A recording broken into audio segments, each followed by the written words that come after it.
สำหรับเพื่อนๆที่กำลังหัดตัดต่อกับ CapCut เวอร์ชัน PC นะครับก็ยังมีความรู้สึกว่าเราจะจัดการกับคลิปที่อยู่ในไทม์ไลน์อย่างไรได้บ้างเดี๋ยวคลิปนี้ผมพาเพื่อนๆมาจัดการกับคลิปที่อยู่ในไทม์ไลน์ใน CapCut PC ครับ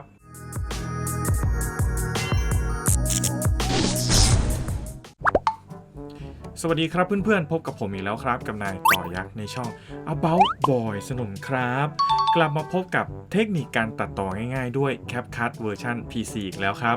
เวลาการย้ายไฟล์ย้ายคลิปวิดีโอย้ายข้อความย้ายเสียงที่มันอยู่ในไทม์ไลน์นะครับพอย้ายไปแล้วเกิดรู้สึกว่ามันไปแทรกตรงนั้นตรงนี้แล้วมันไม่ได้ตามกันไปเดี๋ยวคลิปนี้ผมจะแนะนำเทคนิคง่ายๆสำหรับการจัดการในส่วนของเลเยอร์นี้ครับ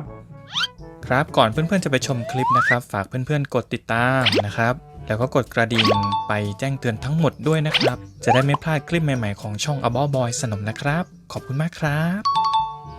สำหรับคลิปนี้ผมก็ตัดต่อเอาไว้แล้วนะครับก็เกี่ยวกับกีฬาเนาะก็จะมีคลิปทั้งหมด1 2 3 4 5มีทั้งหมด5คลิปนะครับแล้วก็แต่ละคลิปก็จะมีคำอธิบายรวมถึงมีเสียงบรรยายแล้วก็มีเสียงเอฟเฟกต์สักเล็กน้อยนะครับ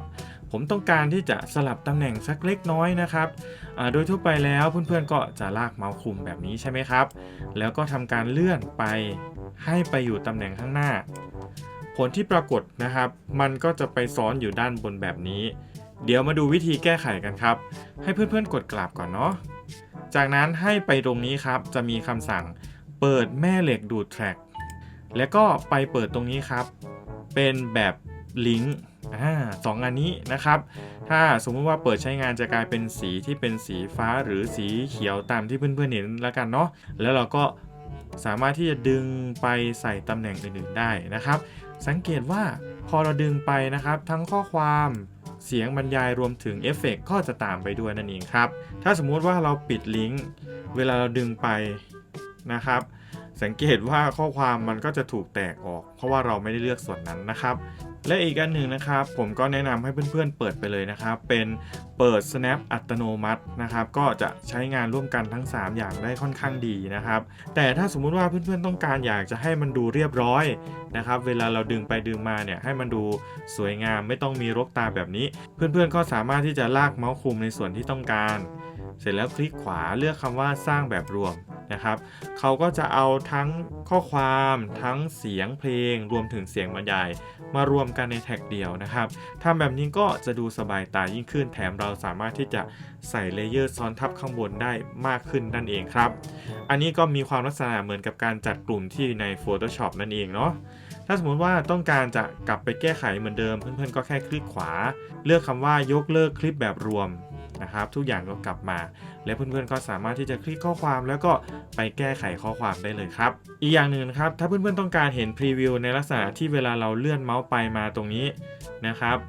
ปกติถ้าอยากเห็นเราก็ต้องมาจับแถบสีขาวนี่ครับเลื่อนไปเลื่อนมานะครับในส่วนของพรีวิวถึงจะเห็น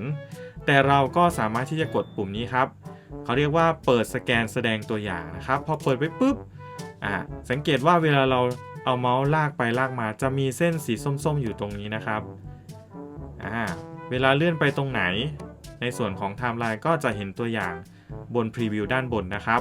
ถ้าเอาออกก็จะไม่เห็นนะครับอันนี้ก็ขึ้นอยู่กับความถนัดของการใช้งานเพื่อนๆนั่นเองครับแต่แนะนำว่าเปิดไปเลยอีกอย่างหนึ่งนะครับเวลาเพื่อนๆอยากจะไปดูรายละเอียดชัดๆเพื่อนๆก็สามารถที่จะซูมอินซูมเอาตรงนี้ได้นะครับลบก็จะเป็นการซูมเอาหรือว่าซูมให้มันเล็กลงแบบนี้เครื่องหมายบวกก็จะขยายเห็นชัดยิ่งขึ้นนะครับแต่คราวนี้ว่าเราอยากจะกดแค่ครั้งเดียวแล้วกลับมาตำแหน่งเดิมสุดนะครับให้กดตรงนี้ครับจะเป็นคำว่าซูมให้พอดีกับไทม์ไลน์กดปึ้งเดียวทุกอย่างก็จะกลับมาปกตินั่นเองครับ